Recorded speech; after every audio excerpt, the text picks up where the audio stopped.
Hi guys, I'm Laura Vitale, and on this episode of Laura in the Kitchen, I'm going to show you an amazing recipe. This recipe has been suggested like crazy. My suggestion inbox is going completely bonkers. I can't take it anymore, so I'm finally going to show it to you. It is my red velvet cupcake with cream cheese frosting. Alright, so I'm super excited to show it to you. Let's get started.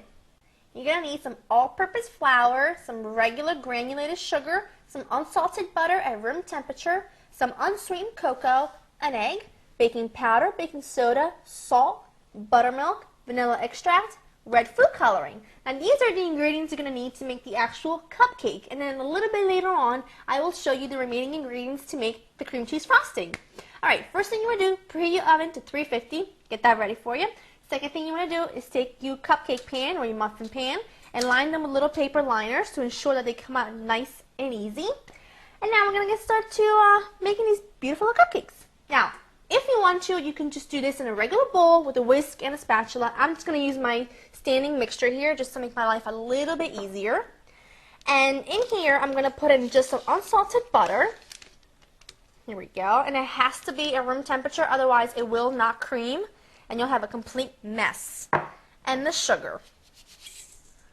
Close this up. And mix this together until the sugar and the butter have incorporated nicely, and then we'll add in our egg and vanilla.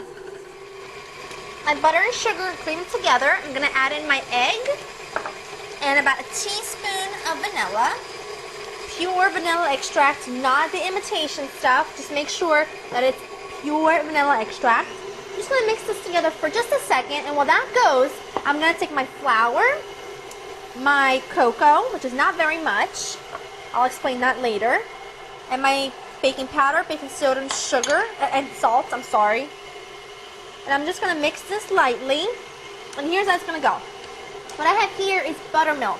Now, as you might have noticed, I'm not using any oil in this recipe, and that's because I'm going to get all the moistness in the buttermilk. It ensures that everything comes out moist, delicious, and I don't even have to use any oil. So it's perfect.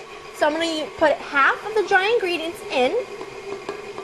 Put half in. Woo! Probably should lower that. Yeah, that'd be good. And half of the buttermilk. Let those incorporate well. And then you're going to add in the remaining dry ingredients and the remaining buttermilk. Mix that together until it's just combined. But remember, you don't want to overmix it, because you'll end up with a really tough, dense, kind of almost like a chewy bread type of cake, which we don't want that. We want a beautiful, moist cupcake. So that's perfect. Nice and easy. Everything's blended well. Let me just take my little spatula and get any of the excess off. Just like so. Remove this. Okay. Just give this a nice stir from the bottom up. Perfect.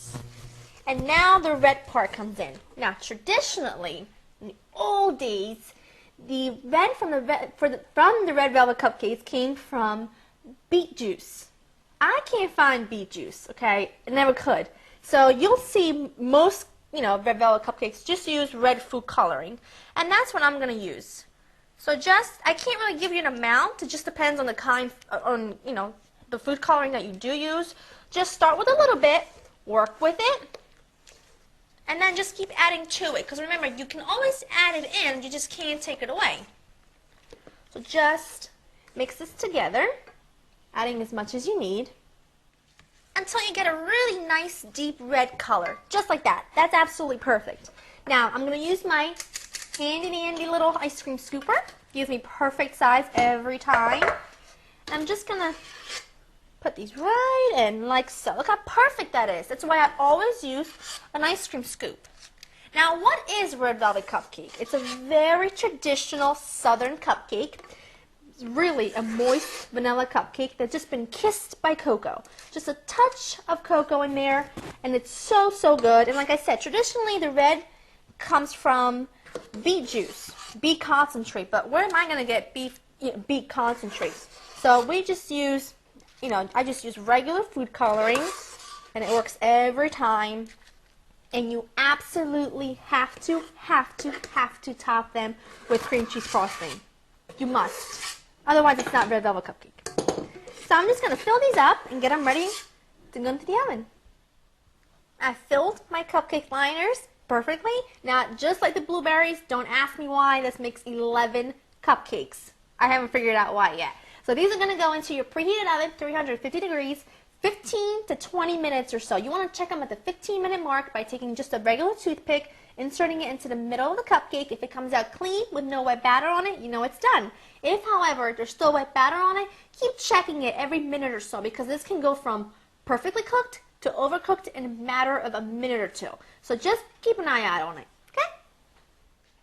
My cupcakes baked for about 22 minutes actually. It took a little longer than normal, but they are perfect, and I let them cool completely. Otherwise, we can't frost them, which we know we need to make that cream cheese frosting to go on top of them.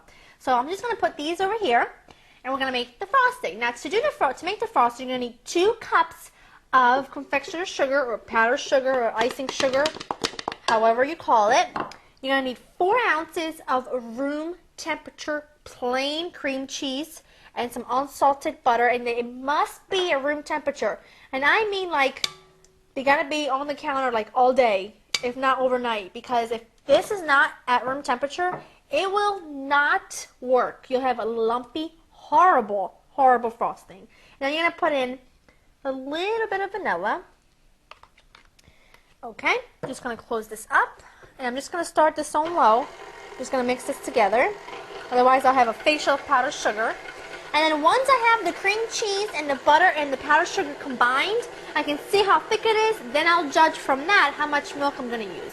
I normally use about 1 tablespoon to 2 tablespoons. You want to just make sure you watch and see the consistency. You want a nice, creamy, velvety consistency. So I'm just going to mix this up until everything is really blended, and then from that, I'll judge how much milk I'm going to put in. So this looks pretty good. I'm just going to scrape it from the sides. I want to make sure everything is incorporated after all. This is a little test. Ooh. Oh. So good. I can eat the entire bowl of just the frosting. It's pretty sad. I'm just going to put in about 1 tablespoon of the milk. Doesn't need more than that. Pop this back down. Whoop. Mix it up. And just mix it until that combines. Alright, we have our beautiful frosting ready. Let me just put this in the sink. It's so embarrassing. It's so good though. Now, oh my gosh, it's so good. What I have here is a disposable piping bag. You can buy these at any supermarket, cake decorating stores, or you can find them online on Amazon.com for like $3 or $4. Super cheap. And I have a large tip with just a nice, just a plain round tip, a large round tip. And I'm just going to take this filling, and I like to cup it in my hand like this, because I'll show you. I like to take the filling, put it right in, and then just use my hand to move it out of the way. Now this filling is extremely rich and sweet, so you don't have to put like a ton of frosting. I don't know why I keep calling it filling, because it's a frosting. You don't have to put a ton of it on your cupcake, because otherwise it will completely overpower the cake, which we don't want. We want to enjoy a nice piece of cake with some frosting on top. So, this is what we're going to do. This is how I frost them, because anytime I've gone to a bakery and gotten red velvet cupcakes, this is how I was frosted. So, this is how I'm going to do it. Okay. You take it, start from the middle. I'm just going to move this out of the way. Take one, put it here so you can see. Start this. I don't go all the way on the edges. I start right about there and just make a little circle and just do like that. That's it. It's simple. It's plain. There's no decorative thing, anything. They're just very, very simple, but so delicious. It's so good. I'm telling you, addictive. You should definitely let these set in the fridge for about 15-20 minutes before you eat them, but I cannot, and I repeat, cannot wait any longer. These are super simple, super plain, super simple, super delicious, but you know what? They're so good.